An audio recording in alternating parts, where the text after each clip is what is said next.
Ikaw ba ay biktima ng pambubuli?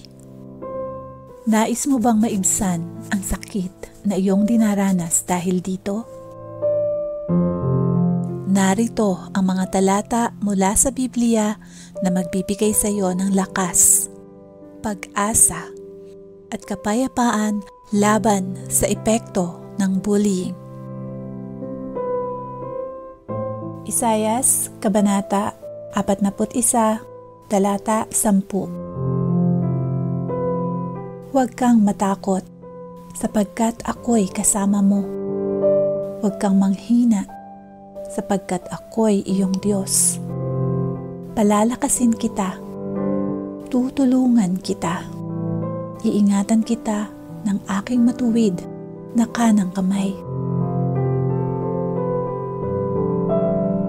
Salmo, Kabanata 34, Talata 18. Malapit ang Panginoon sa mga pusong may sugat at inililigtas ang mga bagbag na spiritu.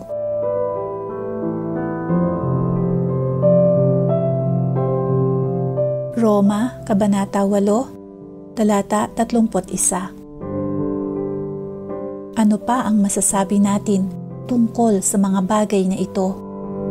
Kung ang Diyos ay kasama natin, sino ang laban sa atin? Salmo, Kabanata 23, Talata 4. Kahit na ako'y dumaan sa libis ng lilim ng kamatayan, hindi ako matatakot ng anuman, sapagkat ikaw ay kasama ko. Ang iyong pamalo at ang iyong tungkod ay nagpapalakas sa akin.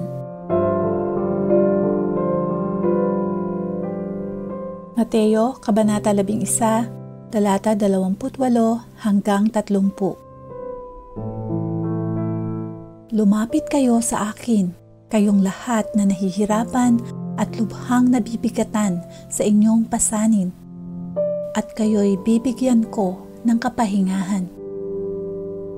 Pasanin ninyo ang aking pamatok at matuto kayo sa akin, sapagkat ako'y maamo at may mababang loob. Makakatagpo kayo sa akin ng kapahingahan, sapagkat madaling dalhin ang aking pamatok at magaan ang pasaning ibibigay ko sa inyo. Filipos, Kabanata 4, Talata 6 hanggang 7. Huwag kayong mabalisa tungkol sa anumang bagay, kundi sa lahat ng bagay, sa pamamagitan ng panalangin at pagsusumamo na may pasasalamat, ay ipaalam ninyo ang inyong mga kahilingan sa Diyos. At ang kapayapaan ng Diyos na sumasakatawan ng higit pa sa lahat ng pag-iisip ay mag-iingat sa inyong mga puso at isipan kay Kristo Jesus. Kawikaan, Kabanata 3, Talata 5 hanggang 6. Magtiwala ka sa Panginoon ng buong puso at huwag kang manalig sa iyong sariling karunungan. Kilalanin mo siya sa lahat ng iyong mga lakad at ituturo niya ang iyong mga landas.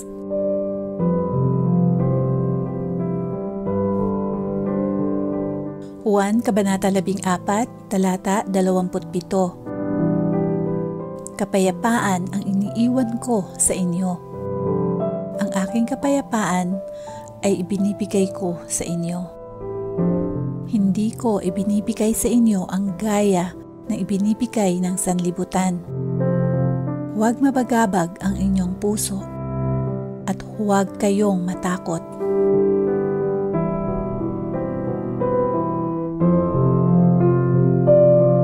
Efeso, Kabanata 6, Talata 10 hanggang 11. Sa wakas, magpalakas kayo sa Panginoon at sa lakas ng kanyang kapangyarihan. Isuot ninyo ang buong kasuotan ng Diyos upang kayo'y makatayo laban sa mga pakana ng dyablo. Isayas, Kabanata 41, Talata 10. Huwag kang matakot, sapagkat ako'y kasama mo. Huwag kang manghina, sapagkat ako'y iyong Diyos. Palalakasin kita, tutulungan kita, iingatan kita ng aking matuwid na kanang kamay. Salmo, Kabanata 34, Talata 18. Malapit ang Panginoon sa mga pusong may sugat at inililigtas ang mga bagbag na spiritu.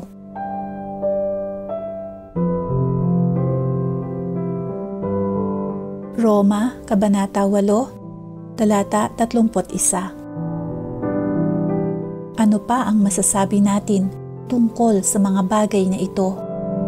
Kung ang Diyos ay kasama natin, sino ang laban sa atin?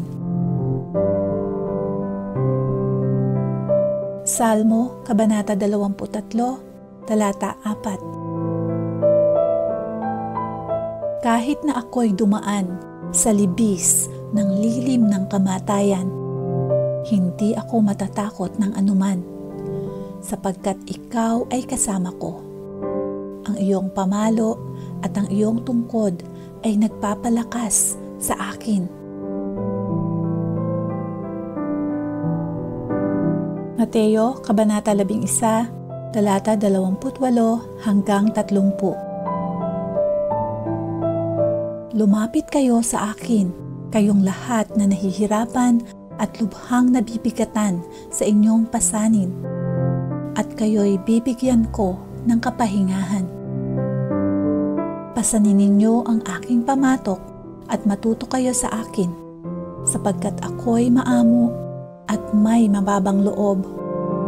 Makakatagpo kayo sa akin ng kapahingahan, sapagkat madaling dalhin ang aking pamatok at magaan ang pasaning ibibigay ko sa inyo.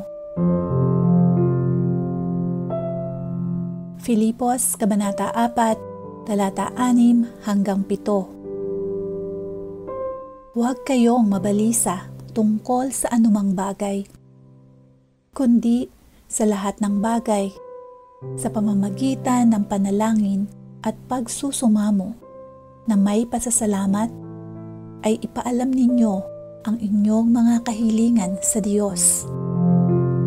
At ang kapayapaan ng Diyos na sumasakatawan ng higit pa sa lahat ng pag-iisip ay mag-iingat sa inyong mga puso at isipan kay Kristo Jesus. Kawikaan, Kabanata 3, Talata 5 hanggang 6. Magtiwala ka sa Panginoon ng buong puso at huwag kang manalig sa iyong sariling karunungan. Kilalanin mo siya sa lahat ng iyong mga lakad at ituturo niya ang iyong mga landas.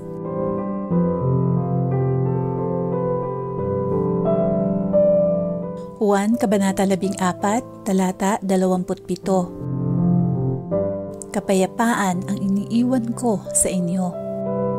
Ang aking kapayapaan ay ibinibigay ko sa inyo. Hindi ko ibinibigay sa inyo ang gaya na ibinibigay ng sanlibutan. Huwag mabagabag ang inyong puso at huwag kayong matakot.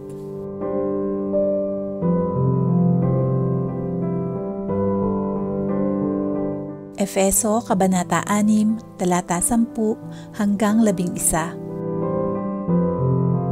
Sa wakas, magpalakas kayo sa Panginoon at sa lakas ng kanyang kapangyarihan. Isuot ninyo ang buong kasuotan ng Diyos upang kayo'y makatayo laban sa mga pakana ng dyablo. Maraming salamat sa iyong pakikinig. Sa tulong ng mga talatang ito, matututo tayong magpatawad, magtiwala, at lumaban, hindi gamit ang galit, kundi gamit ang pag-ibig at pananampalataya.